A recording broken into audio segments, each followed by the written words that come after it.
అన్నంలో కల్తీ, నీళ్లల్లో కల్తీ, పాలల్లో కల్తీ, పళ్ళల్లో కల్తీ, కూరగాయల్లో కల్తీ, ఊరగాయల్లో కల్తీ. దీని ఇల్లు బంగారంగానే. కల్తీలో కూడా కల్తీ.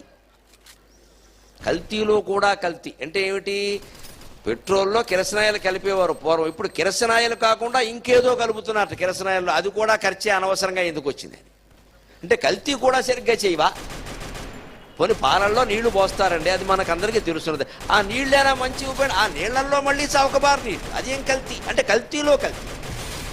ఎందుకింత కల్తీ ఏంటి అంటే అసలు ఈ మనిషి అనే శాల్తీ మొత్తం కల్తీ అయిపోయారు. నేను బాగుండాలి, నేను బాగుండాలి, నేను బాగుండాలి, తప్పితే నా కుటుంబం బాగుండాలి, ప్రపంచం అంతా నాశనం అయిపోయినా నాకేం పర్వాలా. ఎందుకు వచ్చిందో తెలుసమ్మా? నేను ఒక విద్యా సంస్థలో ఉండి సరస్వతి పాదాల దగ్గర కూర్చుని మాట్లాడుతున్నా. మన పిల్లలకి మనం తల్లిదండ్రులైనా ఉపాధ్యాయులైనా పెద్దలైనా నేర్పుతున్నది ఏమిటి అంటే, నువ్వు you should be number 1, you should be number 1, you should be number 1. నువ్వు డాక్టర్ అయిపోవాలి,